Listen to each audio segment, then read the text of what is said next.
Le Titanic, surnommé le paquebot des rêves, était bien plus qu'un simple navire. C'était le plus grand et le plus luxueux de son époque, conçu pour symboliser la puissance de l'ingénierie moderne et l'ambition humaine. Mais en avril 1912, ce fascinant symbole de grandeur a été balayé par une tragédie. En quelques heures, ce géant réputé insubmersible sombrait dans les profondeurs de l'Atlantique, entraînant avec lui des centaines de vies. Cependant, au-delà de ce drame bien connu, le Titanic est entouré de mystères fascinants qui continuent de captiver l'imagination. Était-il déjà condamné avant même de quitter le port à cause d'un incendie caché? Pourquoi le navire avait-il une quatrième cheminée purement décorative? Et comment expliquer qu'un livre écrit des années avant le naufrage ait prédit avec une précision troublante l'histoire d'un autre paquebot appelé le Titan? Sans oublier les légendes qui parlent d'une momie égyptienne à bord, ou encore la découverte de l'épave du Titanic grâce à une mission secrète pour retrouver des sous-marins nucléaires. Dans cette vidéo, nous plongerons dans chacun de ces fascinants mystères pour découvrir ce qui se cache vraiment derrière la tragédie du Titanic. Bon visionnage.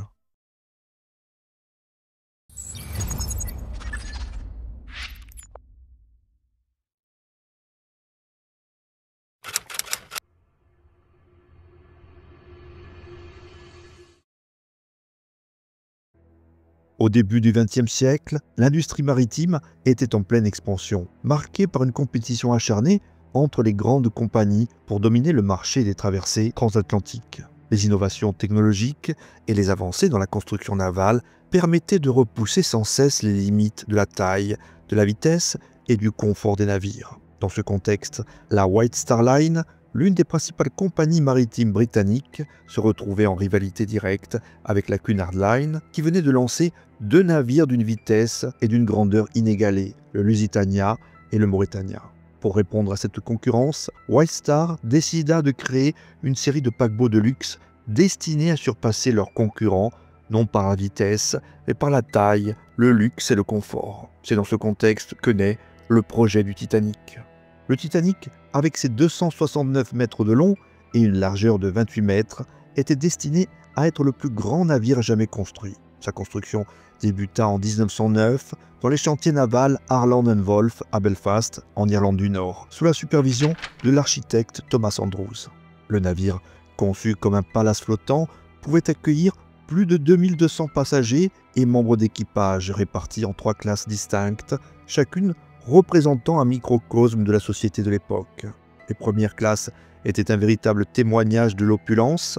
Les salons et suites offraient une décoration somptueuse, avec des boiseries précieuses, des chandeliers et même une piscine intérieure, un gymnase et des bains turcs. En revanche, les troisièmes classes, bien que plus modestes, étaient bien au-dessus des standards des autres navires de l'époque, offrant aux migrants et aux travailleurs des conditions bien plus humaines que celles auxquelles ils étaient habitués.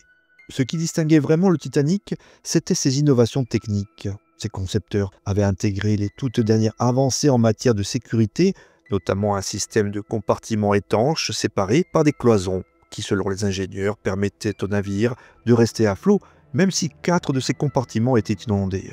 Le Titanic était équipé de 16 compartiments, et l'idée que plus de 4 d'entre eux puissent être endommagés simultanément paraissait inconcevable. C'est sur cette base que la White Star Line annonçait fièrement que le Titanic était insubmersible. Ce terme devint une légende urbaine, car bien que les ingénieurs aient prévu des scénarios de sécurité optimistes, le Titanic ne fut jamais techniquement garanti d'être insubmersible. Mais cette croyance populaire renforça le sentiment de sécurité absolue pour les passagers et l'équipage. Malgré ces innovations, plusieurs compromis furent faits, principalement en raison des coûts et du temps de construction. Par exemple, bien que le Titanic fût équipé de bateaux de sauvetage, leur nombre était insuffisant pour accueillir la totalité des passagers et membres d'équipage. Seuls 20 canaux de sauvetage avaient été installés car il était jugé que dans le cas d'un accident, les navires de secours arriveraient à temps pour transférer les passagers. Le Titanic n'était pas simplement un navire de luxe, il représentait également l'ambition humaine de conquérir la mer et de repousser les limites du possible. Ce projet pharaonique incarnait la fierté industrielle de l'époque et son lancement fut salué comme un triomphe de la modernité. En effet, la société du début du XXe siècle vivait une période de grande confiance dans le progrès technique et scientifique. C'était l'âge d'or de l'industrie, une ère où l'homme croyait pouvoir dominer la nature à travers la technologie et l'ingénierie.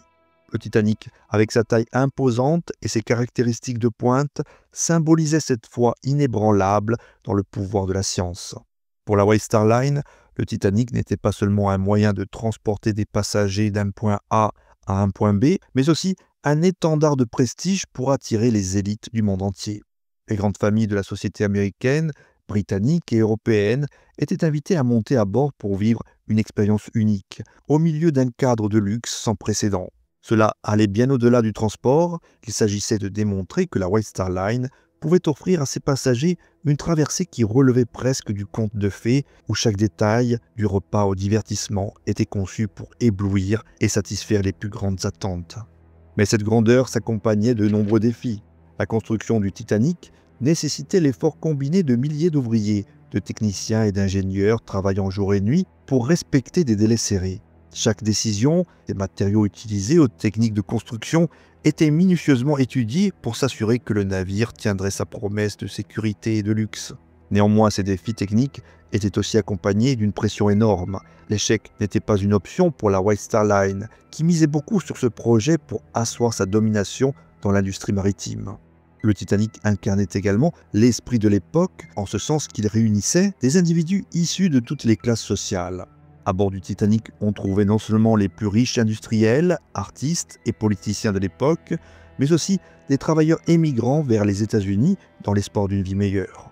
Le Titanic représentait ainsi une traversée symbolique entre l'ancien monde européen et le nouveau monde américain, une promesse d'avenir pour ceux qui quittaient leur patrie à la recherche d'opportunités. Mais cette ambition universelle qui réunissait des destins aussi divers à bord est devenue tragiquement l'un des symboles les plus puissants de la fragilité des rêves humains face aux forces de la nature. Le 10 avril 1912, quand le Titanic quitta Southampton pour sa traversée inaugurale, il portait en lui toutes ses promesses et ambitions. Il devait marquer l'histoire comme le plus grand exploit de la marine marchande, mais le destin tragique qui l'attendait allait finalement le transformer en une légende, confronté à des éléments implacables. Le Titanic n'était pas qu'un simple navire, c'était une représentation de l'orgueil de son époque, une époque où justement l'homme croyait avoir maîtrisé la nature. Et pourtant, cette même nature, par une simple collision avec un iceberg, allait révéler les faiblesses de cette ambition. La tragédie du Titanic est donc non seulement une catastrophe maritime, mais aussi une leçon d'humilité face à la puissance de la nature.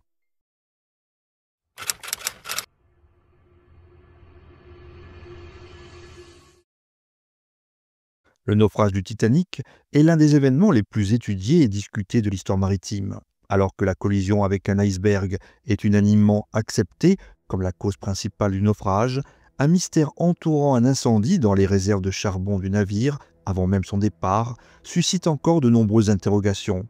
Cet incendie, resté longtemps méconnu du grand public, a été révélé bien après la catastrophe et a alimenté de nouvelles théories sur les véritables causes de la tragédie. En effet, certains experts avancent que cet incendie aurait pu jouer un rôle déterminant en affaiblissant la coque du navire, le rendant ainsi plus vulnérable au moment de l'impact avec l'iceberg. L'incendie en question se serait déclenché dans l'une des réserves de charbon situées à l'avant du navire, dans la cale numéro 6, avant même que le Titanic ne quitte le port de Southampton pour son voyage inaugural. Selon des témoignages recueillis après le naufrage, cet incendie aurait brûlé pendant plusieurs jours, jusqu'à ce que l'équipage parvienne à le maîtriser. Le charbon, en raison de ses caractéristiques chimiques, peut parfois s'enflammer spontanément lorsqu'il est stocké en grande quantité. Ce phénomène de combustion interne n'était pas rare à l'époque, surtout sur les grands paquebots où d'énormes quantités de charbon étaient nécessaires pour alimenter les moteurs à vapeur. Toutefois, ce type d'incendie, bien que dangereux, était généralement maîtrisé par les marins et n'entraînait pas forcément de conséquences graves. Dans le cas du Titanic, les rapports suggèrent que l'incendie aurait commencé bien avant que le navire ne quitte le quai et qu'il aurait continué à brûler en mer, jusqu'à ce que l'équipage parvienne à l'éteindre 3 jours après le départ. Pour y parvenir, il a fallu dégager des tonnes de charbon enflammé, ce qui a obligé l'équipage à brûler une quantité anormalement élevée de combustible dès les premiers jours du voyage. Mais le plus préoccupant, selon certaines sources, est l'effet que cet incendie aurait pu avoir sur la structure même du Titanic. La coque du Titanic était composée de plaques d'acier fixées entre elles par des rivets, une technique courante à l'époque. Cependant, les températures extrêmement élevées, générées par un incendie de charbon, pouvaient potentiellement affaiblir ces plaques d'acier. Certains experts avancent que la température dans la cale aurait atteint plus de 1000 degrés Celsius, ce qui aurait suffi à fragiliser les parois de la coque située à proximité. Si cela est vrai, cela signifie que lorsque le Titanic a heurté l'iceberg dans la nuit du 14 avril 1912, la coque à cet endroit était déjà compromise, augmentant ainsi considérablement les dégâts causés par la collision. L'une des premières preuves appuyant cette théorie est une série de photographies historiques prises peu avant le départ du Titanic de Belfast. Ces images, redécouvertes plusieurs décennies après le naufrage, montrent une étrange marque sombre sur la coque, juste à l'endroit où le navire a percuté l'iceberg. Cette tache visible sur les clichés est interprétée par certains chercheurs comme une preuve d'un affaiblissement dû à l'incendie. Ils avancent que cette marque est en fait la trace laissée par les flammes qui auraient surchauffé cette partie de la coque, rendant l'acier plus susceptible de céder sous la pression. En plus des photographies, plusieurs témoignages d'ingénieurs et de membres d'équipage survivants semblent corroborer l'existence de cet incendie. Par exemple, Frédéric Barrett, un chauffeur qui travaillait dans les chaufferies du Titanic, a témoigné après le naufrage qu'il avait été chargé de lutter contre un feu dans les réserves de charbon avant le départ. Il a décrit l'intensité de l'incendie et les efforts déployés pour le maîtriser, expliquant que le feu avait brûlé durant plusieurs jours avant qu'il ne soit enfin éteint. Malgré ces éléments, le rôle exact de l'incendie dans le naufrage du Titanic reste sujet à débat. Certains chercheurs estiment que l'incendie, bien qu'indéniable, n'a pas eu d'impact significatif sur la catastrophe. Ils soutiennent que de nombreux navires de l'époque avaient connu des incendies similaires, sans pour autant souffrir de conséquences graves. Ces experts affirment que même si la coque avait été fragilisée par la chaleur, cela n'aurait pas suffi à provoquer un naufrage aussi rapide. En d'autres termes, pour eux, l'iceberg seul demeure la cause principale du drame. D'autres, en revanche, soutiennent que l'incendie a joué un rôle bien plus important qu'on ne le pense. Ils avancent que la combinaison de l'incendie et de la collision avec l'iceberg a provoqué une tempête parfaite. Dans cette perspective, le Titanic était déjà endommagé avant même de rencontrer l'iceberg. Et cet affaiblissement structurel a rendu la coque bien plus vulnérable que prévu. Selon cette théorie, si l'incendie n'avait pas eu lieu, le Titanic aurait peut-être mieux résisté au choc et le nombre de compartiments inondés aurait pu être limité, ce qui aurait permis au navire de rester à flot plus longtemps, augmentant ainsi les chances de survie des passagers. Cependant, la théorie de l'incendie comme facteur majeur du naufrage a également ses détracteurs. Certains experts en ingénierie navale affirment que même si la chaleur générée par un incendie dans les réserves de charbon est élevée, elle n'aurait pas suffi à fragiliser les plaques d'acier à un point critique. En effet, l'acier utilisé pour la coque du Titanic était conçu pour résister à des conditions extrêmes, et un incendie dans une seule partie du navire n'aurait pas nécessairement affaibli toute la structure. De plus, la rapidité du naufrage, une fois la collision avec l'iceberg survenue, suggère que le choc était si violent que même une coque intacte aurait difficilement pu résister.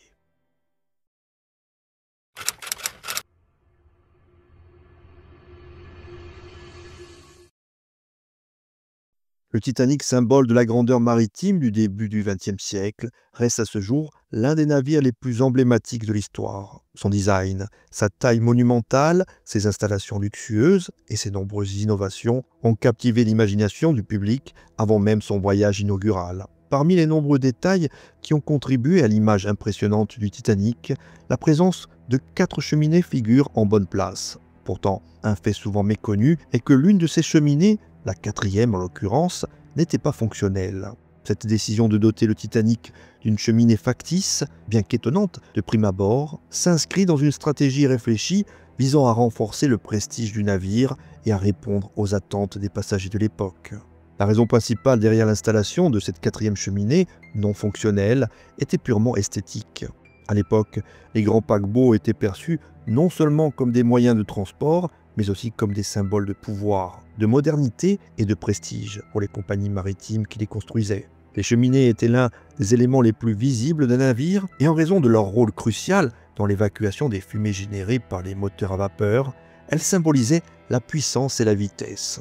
Plus un navire possédait de cheminées, plus il était perçu comme étant puissant, rapide et à la pointe de la technologie. Au début du XXe siècle, les grandes compagnies maritimes étaient engagées dans une compétition féroce pour dominer les routes transatlantiques. La White Star Line, propriétaire du Titanic, était l'une des principales concurrentes de la Cunard Line, une autre compagnie maritime qui venait de lancer 2 paquebots révolutionnaires, le Lusitania et le Mauretania.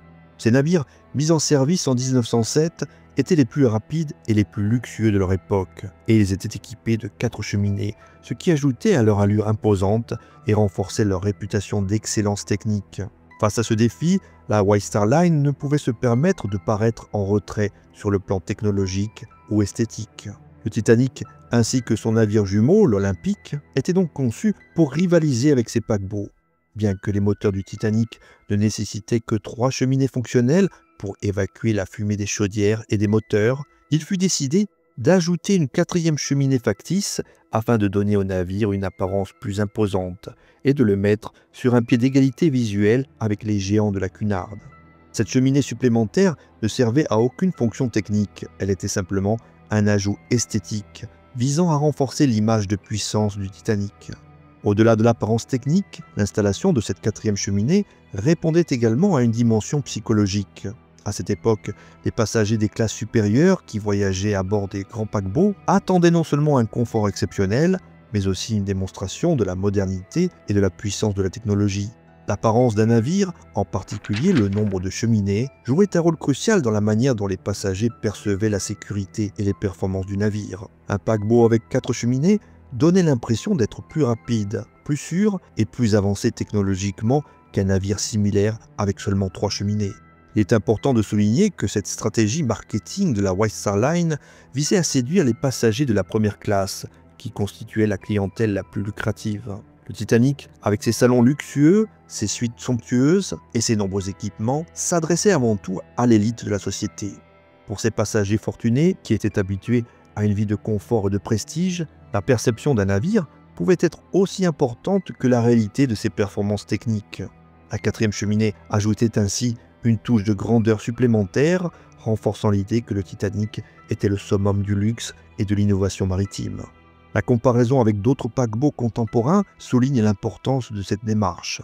Le Lusitania et le Mauretania, avec leurs 4 cheminées fonctionnelles, avaient déjà établi un standard visuel dans l'industrie maritime. La White Star Line, en ajoutant une cheminée factice au Titanic, ne cherchait pas seulement à égaler ses navires, mais aussi à se positionner comme le leader dans la course au prestige. Cette compétition pour la domination des mers ne reposait pas uniquement sur la vitesse ou les performances techniques, mais aussi sur l'image que les compagnies projetaient auprès de leurs clients. Le Titanic, en adoptant l'apparence de ses autres paquebots, renforçait l'idée qu'il appartenait à l'élite des navires de l'époque. L'ajout de cette cheminée factice a également eu un impact durable sur l'image du Titanic dans l'imaginaire populaire. Les 4 cheminées sont devenues l'une des caractéristiques les plus reconnaissables du navire. Elles ont contribué à forger sa réputation de géant des mers. Même après la tragédie, cette silhouette iconique, avec ses 4 cheminées, est restée gravée dans les esprits, symbolisant à la fois la grandeur et la démesure du projet. Aujourd'hui encore, lorsque l'on pense au Titanic, la vision de ce paquebot majestueux, avec ses 4 cheminées alignées sur le pont, est l'une des premières images qui vient à l'esprit. Il est presque inconcevable d'imaginer le Titanic avec seulement 3 cheminées, tant cet élément fait partie intégrante de son identité visuelle.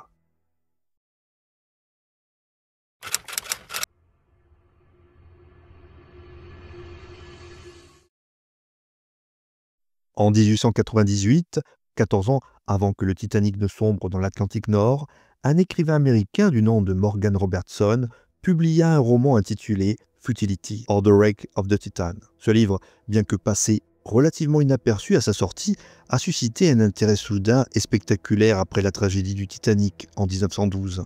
En effet, Futility raconte le naufrage d'un paquebot de luxe nommé le Titan, un navire dont les caractéristiques ainsi que les circonstances de son naufrage semblent étrangement prémonitoires par rapport à ce qui arriverait des années plus tard. Cet ouvrage est devenu le centre de discussions passionnées sur la question de savoir si Robertson avait eu une vision prophétique ou s'il s'agissait d'une simple coïncidence frappante. Ces débats se poursuivent encore aujourd'hui et continuent d'alimenter les théories les plus diverses, notamment celles qui gravitent autour de la mystérieuse coïncidence entre la fiction et la réalité. Le roman de Robertson se concentre sur le Titan, un immense paquebot de luxe considéré comme le plus grand navire de son époque. Comme le Titanic, ce vaisseau est décrit comme insubmersible, une expression qui résonnera tragiquement dans l'histoire avec le célèbre paquebot de la White Star Line. Le Titan est un monstre des mers, mesurant 244 mètres de long et pesant 70 000 tonnes. Ces dimensions sont remarquablement similaires à celles du Titanic, qui mesurait 269 mètres de long et pesait 66 000 tonnes. Dans le récit, tout comme dans la réalité, le Titan est destiné à transporter les passagers les plus riches à travers l'Atlantique, symbolisant la domination technologique et le luxe de son époque. Le parallèle entre les deux navires ne s'arrête pas là. Dans Futility, le Titan heurte un iceberg lors d'une nuit froide d'avril, précisément le mois où le Titanic a sombré en 1912. De manière tout aussi troublante, dans les deux récits, le manque de canaux de sauvetage est un facteur clé de la catastrophe. Le Titan ne dispose que d'un nombre insuffisant de canaux pour ses nombreux passagers, tout comme le Titanic, qui n'avait que 20 canaux de sauvetage pour transporter ses 2200 passagers et membres d'équipage. L'absence d'équipement de secours, en quantité suffisante, provoque une véritable hécatombe dans les deux cas, et l'idée que ces tragédies auraient pu être évitées renforce le sentiment de frustration et de fatalité qui entoure les deux naufrages. Les similitudes entre le Titan et le Titanic sont tellement troublantes que de nombreux commentateurs se sont demandé si Morgan Robertson avait d'une manière ou d'une autre eu une vision prophétique de la tragédie à venir. Comment expliquer que cet écrivain ait pu imaginer un scénario si semblable à ce qui s'est réellement produit des années plus tard? Pour certains, cela relève de la pure coïncidence et les détails techniques du Titan n'étaient qu'une projection des avancées technologiques de la fin du XIXe siècle. Les paquebots devenaient de plus en plus grands et la construction de mastodontes maritimes capables de traverser l'Atlantique en toute sécurité faisait partie des rêves d'ingénieurs et de financiers de l'époque. Il n'est donc pas surprenant qu'un écrivain comme Robertson, féru de science et de technique, ait pu imaginer un navire comme le Titan. D'autres cependant voient dans ce roman bien plus qu'une simple coïncidence. Certains ont suggéré que Robertson avait des capacités visionnaires, affirmant que Futility n'était pas seulement une fiction, mais une sorte de prémonition voilée d'un événement futur. À l'époque de la parution du roman, ces théories étaient rares, mais après le naufrage du Titanic, elles se sont multipliées, alimentées par le public choqué et par les esprits enclins à chercher des explications surnaturelles à des événements tragiques. Le fait que Robertson ait également écrit des ouvrages sur des sujets liés à la mer et à la navigation n'a fait qu'ajouter à cette idée d'un homme en contact avec des connaissances cachées ou intuitives. Cependant, une autre explication plus pragmatique peut être avancée. Robertson était tout simplement bien informé sur les tendances et les évolutions dans le domaine maritime. Il avait peut-être extrapolé les progrès de son époque pour imaginer un navire comme le Titan, et les similitudes entre les deux tragédies relèvent davantage d'un sens aigu de l'observation que d'une véritable vision prophétique. La technologie de construction navale évoluait rapidement, et l'idée de construire des navires toujours plus grands et plus luxueux pour répondre aux besoins d'une clientèle riche et internationale était un fait bien établi dès la fin du XIXe siècle. Le débat sur la nature de cette prophétie a également donné lieu à des théories du complot, certaines plus extravagantes que d'autres. Parmi elles, l'idée que le naufrage du Titanic aurait été délibérément orchestré, avec Futility servant de preuve dissimulée pour ceux qui étaient initiés au véritable plan. Ces théories postulent que le Titanic aurait été délibérément dirigé vers un iceberg dans le cadre d'un plan financier ou politique et que Robertson, volontairement ou non, aurait mis en lumière ses projets dans son roman. Ces théories sont souvent rejetées comme étant absurdes, mais elles continuent de fasciner une certaine frange du public, d'autant plus que la catastrophe du Titanic reste l'un des événements les plus étudiés et discutés de l'histoire moderne. Les réactions du public à la découverte du roman de Robertson, après le naufrage du Titanic, ont varié. Certains ont vu dans les similitudes un avertissement tragiquement ignoré, tandis que d'autres y ont simplement vu un exemple de la manière dont la fiction peut parfois se rapprocher de la réalité. Le livre, qui avait initialement été publié dans l'indifférence générale, a connu un regain d'intérêt soudain, et Robertson lui-même a été interrogé sur la manière dont il avait pu écrire un récit si proche des événements réels.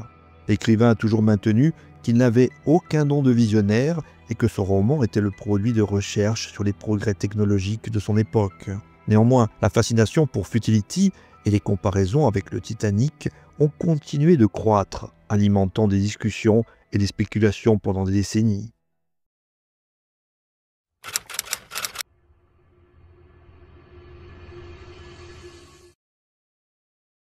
L'une des légendes les plus intrigantes qui entourent le naufrage du Titanic est celle de la momie égyptienne supposément présente à bord et qui aurait jeté une malédiction fatale sur le navire. Ce mythe, profondément enraciné dans les croyances populaires de l'époque victorienne, relie la tragédie du Titanic aux anciennes superstitions sur les malédictions des pharaons.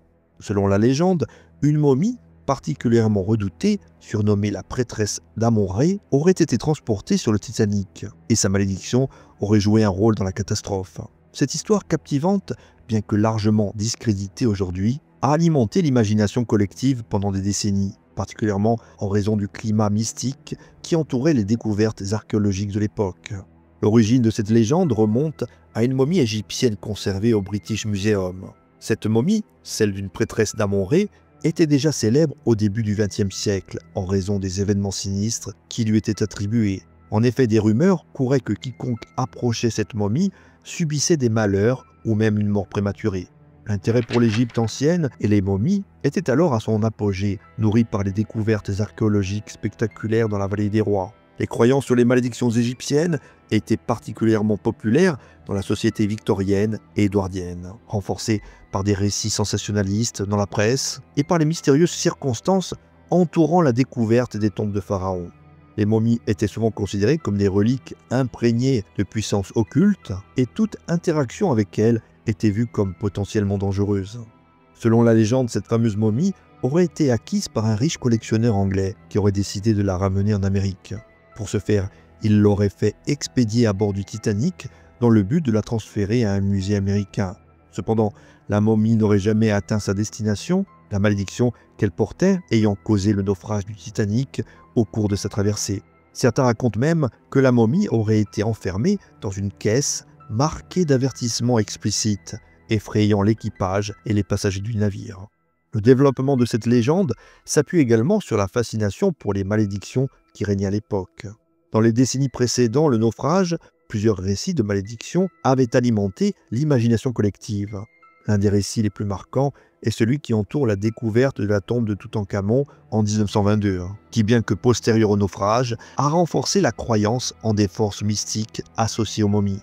La mort soudaine de plusieurs membres de l'équipe archéologique après l'ouverture de la tombe a nourri l'idée que les anciens Égyptiens protégeaient leurs sépultures à travers des malédictions.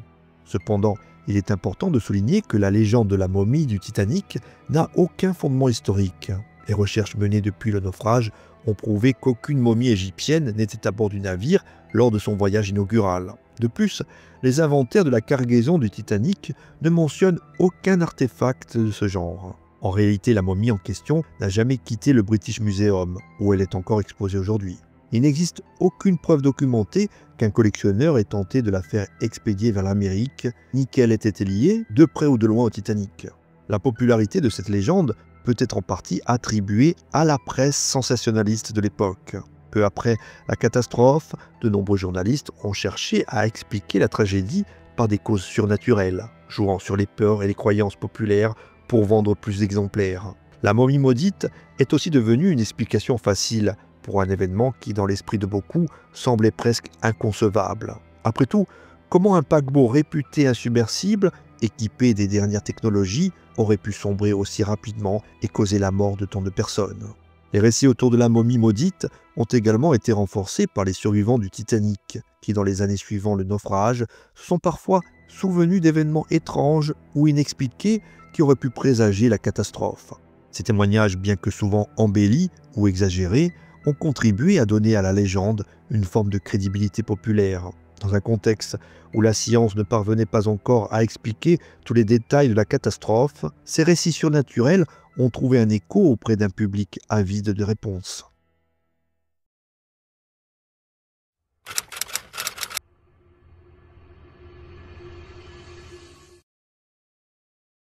Pendant des décennies, le mystère entourant le naufrage du Titanic et l'emplacement exact de son épave a alimenté des spéculations, des théories et des tentatives infructueuses de localisation. Cependant, derrière la mission qui a finalement permis de localiser le Titanic, se cache une histoire fascinante, bien différente des attentes populaires. Une mission secrète financée par l'US Navy pour rechercher des sous-marins nucléaires coulés.